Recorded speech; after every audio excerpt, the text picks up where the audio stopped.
যেটা এটা একটা সিরিয়াস নিউজ আমাদের যে সবার জন্য সেটা, এবং ইরান ইসরায়েল যুদ্ধ নিয়ে লেটেস্ট আপডেট হলো প্রেসিডেন্ট ট্রাম্প যে ব্লকেড সৃষ্টি করেছিলেন বা মানে দিয়েছিলেন US government on Hormuz strait of Hormuz, সেটা উনি মানে ব্লকেডটা তুলে নিচ্ছেন এবং তুলে নেওয়ার ঘোষণা দিয়েছেন। এবং সেই সাথে আপনার ফ্রিডম অপারেশন ফ্রিডম প্রজেক্ট যেটাকে আমরা বলি সেম থিং, এটাও বন্ধ করার ঘোষণা দিয়েছেন প্রেসিডেন্ট ট্রাম্প। এবং এখানে একটা জিনিস আমি বলে রাখি, সেটা হচ্ছে এবং যুদ্ধ বন্ধের মানে বন্ধ হওয়ার মোটামুটি একটা সম্ভাবনা মানে তৈরি হয়েছে।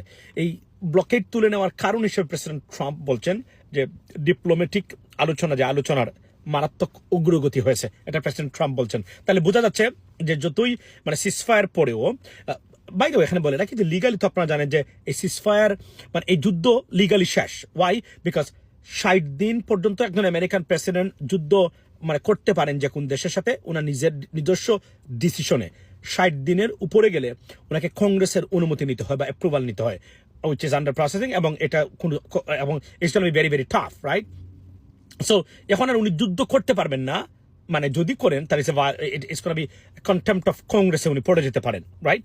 সো এই জন্য এই ভিতরে আলোচনা চলছে এবং যুদ্ধের ইম্প্যাক্ট আপনারা জানেন যে এখন পর্যন্ত সারা পৃথিবীতে প্রায় 13,000 ফ্লাইটস ক্যান্সেলড এখন পর্যন্ত হয়েছে, এবং আমেরিকাতে এটারও মারাত্মক ইম্প্যাক্ট পড়েছে ইতিমধ্যেই।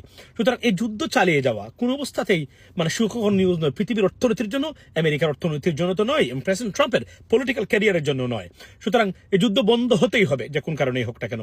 সো এখন প্রেসিডেন্ট ট্রাম্প এই ঘোষণা দিয়েছেন, বোঝা যাচ্ছে, এবং আলোচনা চলছে নজিরবিহীনভাবে। আমি কনফার্ম মানে মোস্ট লাইকলি না, it is almost confirmed the Pakistan is working behind the scene আপনার টায়ারলেসলি। সো এটা হচ্ছে সবচেয়ে গ্রেটেস্ট নিউজ আপনার এই যুদ্ধ মানে এখন পর্যন্ত খবর, এবং যদি হয় আমাদের সবার জন্য ভালো, কারণ আমাদের শান্তির জন্য। তবে মোটামুটি এটাই কনফার্ম যে ইরানিয়ান এই সরকার বা রেজিম, আপনি যাই বলেন না কেন, তারা টিকে গেলেন হয়তোবা ইরানের সাথে। এবং ওয়ান পেজ এখন এই মুহূর্তে যে আলোচনা হচ্ছে, ওয়ান পেজের যে দাবিগুলো প্রেসিডেন্ট মানে আমেরিকার, সেই দাবি নিয়ে আলোচনা হচ্ছে, এবং এটা 2 পেজ থেকে 1 পেজে চলে আসছে এখন পর্যন্ত। সুতরাং বোঝা যাচ্ছে, এবং এটাতে সাংঘাতিক পজিটিভ নিউজ বা পজিটিভ মানে আউটকাম আসার সম্ভাবনা তৈরি হচ্ছে বলে বলছেন মিডিয়া আউটলেট যারা, পার্টিকুলারলি যারা মানে মেইন স্ট্রিম মিডিয়া, যারা পৃথিবীর বিখ্যাত মেইন স্ট্রিম মিডিয়া, তারা বলছেন। এবং এখানে একটা জিনিস বলে রাখি যে যদিও প্রেসিডেন্ট ট্রাম্প যেহেতু আছেন, যে কোনো সময় নাটকীয় মূল্য নিতে পারে যে কোনো কিছু, বাট তারা বলছেন এবং এক্সপার্টিস যারা বলছেন বা আমেরিকান গভর্নমেন্ট বলছেন এখন পর্যন্ত, দ্যাটস আ গ্রেট নিউজ যে যুদ্ধের ব্লকেজ সরিয়ে নিচ্ছেন।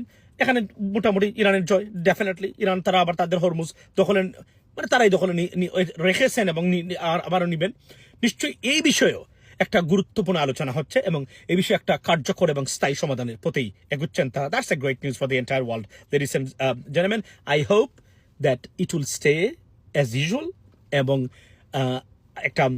এটা চূড়ান্ত যুদ্ধবন্ধের একটা খবর আমরা শীঘ্রই পাবো। That's the news from me, মানে from the all the news outlets from the world, ladies and gentleman. So hope for the best, that's what it is. ভালো থাকবেন, তবে অন্য সময়। আসসালামু আলাইকুম।